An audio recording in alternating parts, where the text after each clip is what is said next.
Now, most Sundays, Usha will come with me to church. As I've told her and I've said publicly, and I'll say now in front of 10,000 of my closest friends, do I hope eventually that she is somehow moved by the same thing that I was moved in by church? Yeah, I honestly do wish that.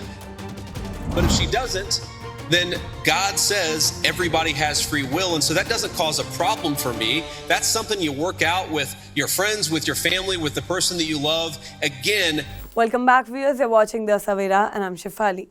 US Vice President JD Vance has defended his recent remarks about his wife, Usha Vance Hindu faith, following a wave of criticism over his comments at a university event. In a post on X, Vance described the backlash as disgusting and accused his detractors of promoting anti-Christian bigotry. The controversy began after Vance, while speaking at a Turning Point USA event at the University of Mississippi, said he hoped that his wife, who was raised Hindu, might one day share his Christian faith. He explained that Usha often accompanies him and their children to church, and that his hope for her spiritual journey came from a place of love and personal belief, not imposition. Most Sundays, she will come with me to church. Do I hope eventually that she is somehow moved by the same thing that I was moved by in church? Yeah, I honestly do wish that. Vance has said during the event. Now, most Sundays, Usha will come with me to church. As I've told her and I've said publicly, and I'll say now in front of 10,000 of my closest friends, do I hope eventually that she is somehow moved by the same thing that I was moved in by church? Yeah, I honestly do wish that. When asked whether he hoped his wife would eventually come to Christ, the Vice President said that while faith was deeply personal, their differences in belief had never caused tension in their marriage.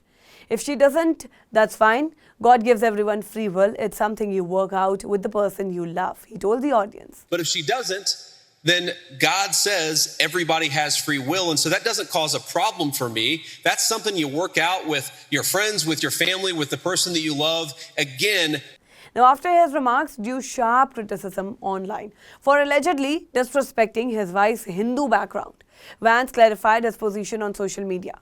He wrote that Usha is not a Christian and has no plans to convert, but added that, like many people in interfaith relationships, he hoped she might one day view faith as he does. He also emphasized that his love and respect for her remained unchanged regardless of her belief. She is not a Christian and she has no plans to convert, but like many people in an interfaith marriage, I hope she may one day see things as I do. Regardless, I'll continue to love and support her. That is what Vance said. Vance also explained that as a public figure, he could not simply refuse to address questions about his family or personal life. He stressed that his intention had been misunderstood and that his remarks were not meant to undermine his wife's faith. The Vice President further pointed out that Usha has been instrumental in encouraging him to reconnect with his Christian faith years ago, describing her as the greatest blessing in his life. He also used the occasion to condemn what he viewed as growing intolerance towards Christians in public disclosure.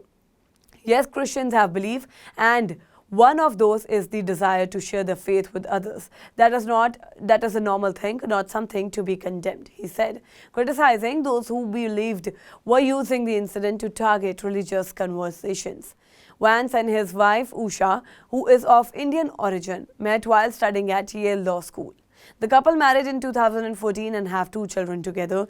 Despite their differing faiths, Vance said their marriage have always been grounded in mutual respect and understanding, and that their interfaith relationship has never been a source of conflict. And yes, my wife did not grow up Christian. I think it's fair to say that she grew up in a Hindu family, but not a particularly religious family in either direction. In fact, when I met my wife, we were both, I would consider myself an agnostic or an atheist, and that's what I think she would have considered herself as well.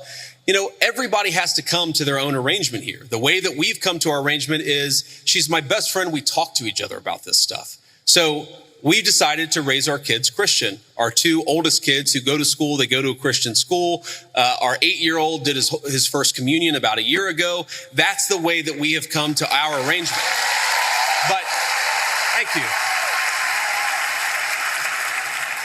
My 8-year-old was also very proud of his first communion. Thank you, guys. I'll tell him that Ole Miss wishes him the best. But I think everybody has to have this own conversation when you're in a marriage. I mean, it's true for friends of mine who are in Protestant and Catholic marriages, friends of mine who are in, atheist and Christian marriages. You just got to talk to the only advice I can give is you just got to talk to the person that God has put you with, and you've got to make those decisions as a family unit. For us, it works out.